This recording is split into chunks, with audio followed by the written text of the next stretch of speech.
Hello and welcome to a brand new episode of Ask SVP. Yes, this is the place where you ask the questions and we give you all the answers you need, right from your buying decisions to what's happening in the automotive industry. And that's when we know that you're out there, you want more information, and that's why you keep us sending queries. And well, here we are answering all of them. So let's kickstart those things with the very first question. And yes, it is industry related because Vishal asks, can you throw some light on the Ford Mahindra JV? That is a joint venture. Is Ford planning to wind up its Indian operations? What does it mean for the current Ford car owners and whether new cars will be coming from Ford stable to India? Well, the JV is the formation of a new company as such between Ford and Mahindra, where Ford will have a 49% stake and Mahindra will have a 51% stake. Yes, it does indicate a partial going away of the company, but there is one big thing that Ford has when it comes to bringing out cars for India. No, it's not going to stop bringing cars into the market, and no, it is also not going to stop making progress in terms of research and development for the country. As far as the joint venture is concerned, both Mahindra and Ford are going to complement each other. Well, Ford is basically going to use Mahindra's platforms, which will help it build more SUVs for the country, which will be badged under Ford and not Ford and Mahindra. So yes, there are SUVs coming from Ford, but the company is just scaling down in terms of economies of scale because it's just going towards Mahindra for expertise in platforms, while technologies is what technologies and even for that matter BS6 related engines is what Mahindra is providing Ford. So yes, Ford is going to bring in newer models to the country, and that for the current owners as such of Ford, you need not worry because the service centers will still be the same, the showrooms will still be the same, the company as such will still be the same. So do not worry about Ford completely exiting the country and leaving you high and dry.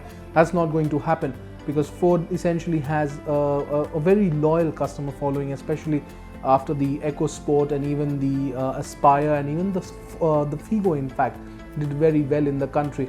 The Endeavour has a lot of takers as well till date. So Ford has a lot of fan following in the country, and it's not going to betray those fans or customers in the country and just leave away. So yes, Ford is going to stay very much in the country and you need not worry about that. Hope that answers your question, Vishal. Let's move on to the next one. Manoj Kale says, I have purchased the Hyundai Accent in February 2018, but I am hearing that the model is going to be discontinued. Can you please update if there are any such plans from Hyundai?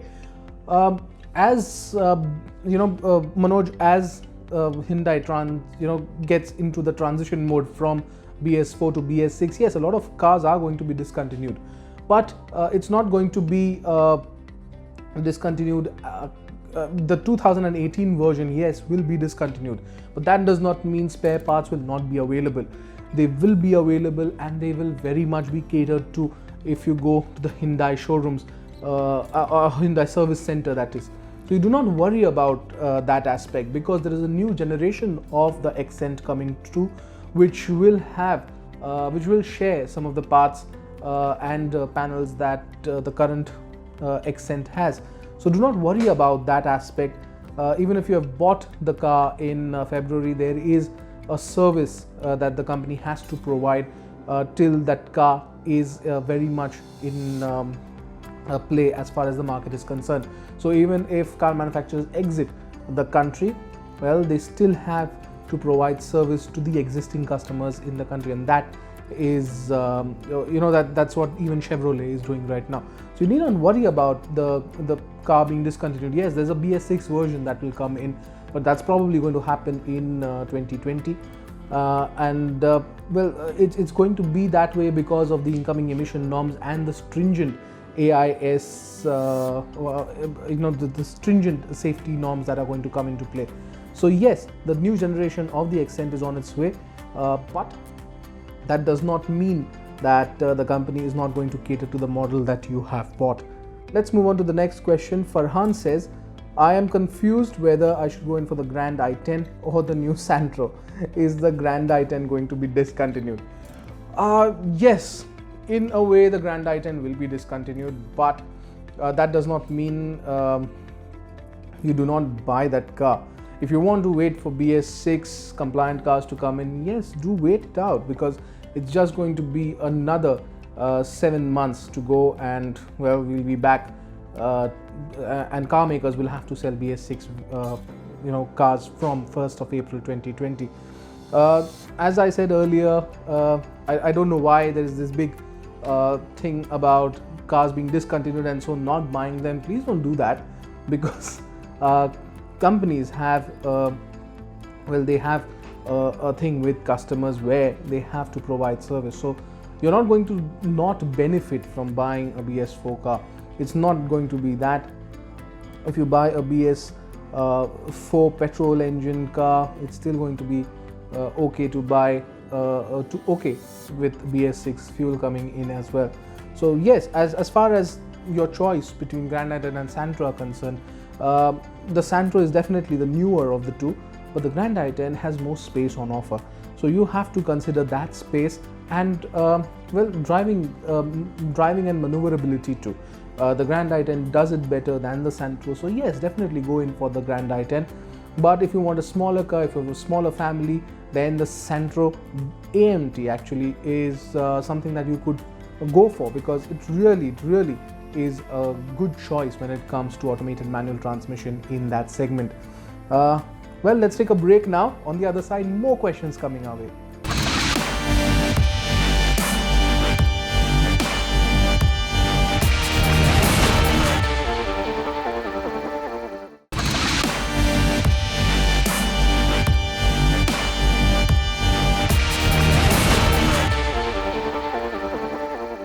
Welcome back to the Ask SVP segment, where we answer your questions and you give us your feedback as well as to what exactly you want to know within the industry, or what upcoming cars are coming, or what are the upcoming cars, upcoming SUVs, anything related to the international and the domestic market.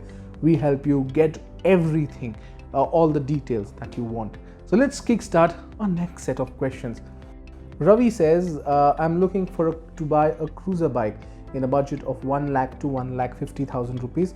What will you suggest and why? A lot of cruiser bikes coming into the country right now, right from 200cc to even Royal Enfield coming with a whole bunch of them. A cruiser bike in that segment is probably the Dominar. Would have suggested Mojo, but it's definitely, the Mojo is really a good bike, especially a cruiser bike, and can do long stints on it because of just the ergonomics that it has on offer and the ride and handling too.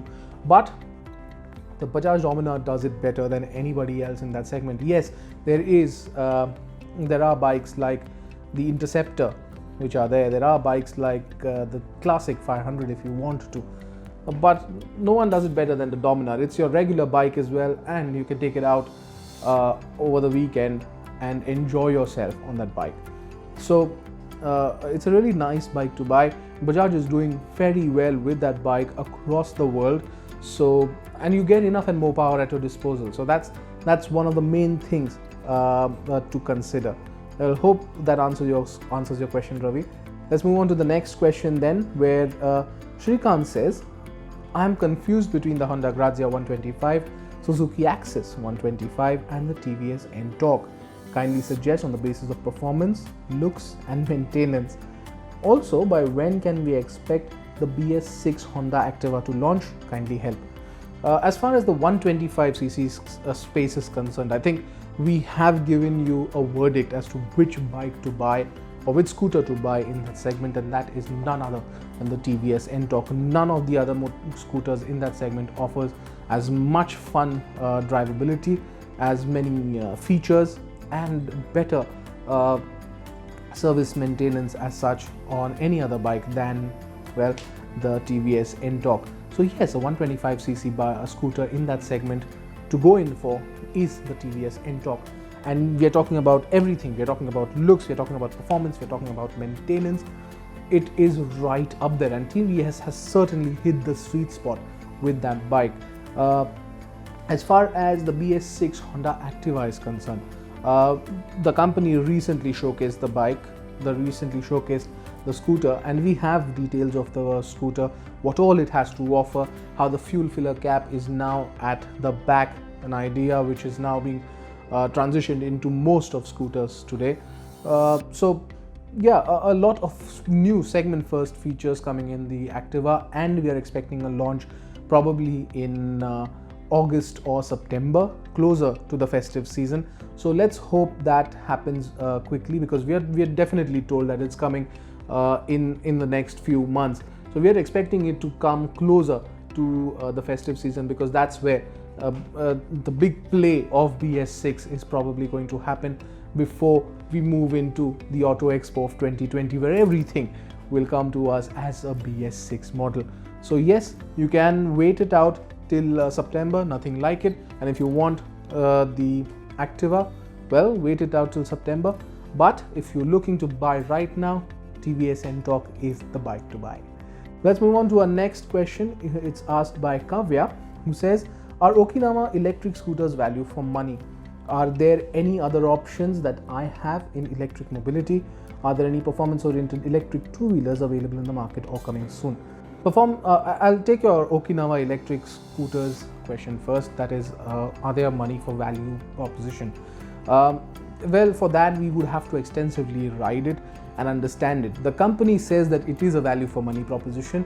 Sadly, we haven't been able to ride it extensively to give you a verdict as to whether it's a value for money proposition at all.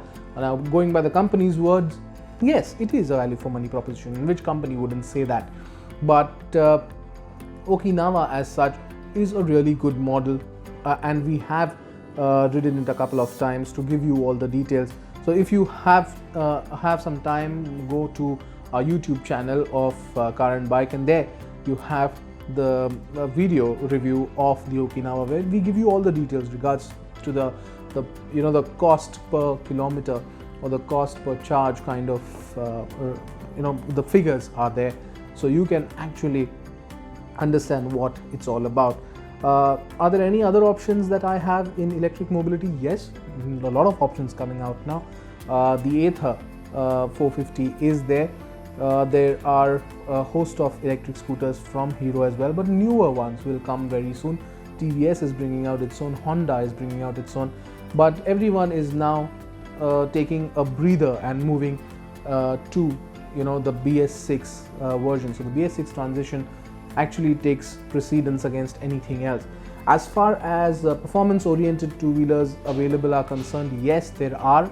The Revolt RE400, which we recently saw, that's going to be available very soon. That's the launch is happening in July, so look out for that. That's something that really you can put your money on.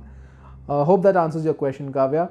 Well, let's move on to the next segment, but more questions pouring in that segment as well.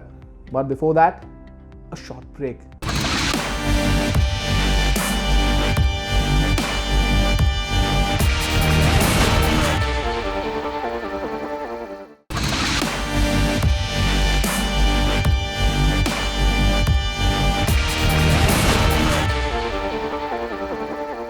Well, as I told you, the break was extremely short, wasn't it?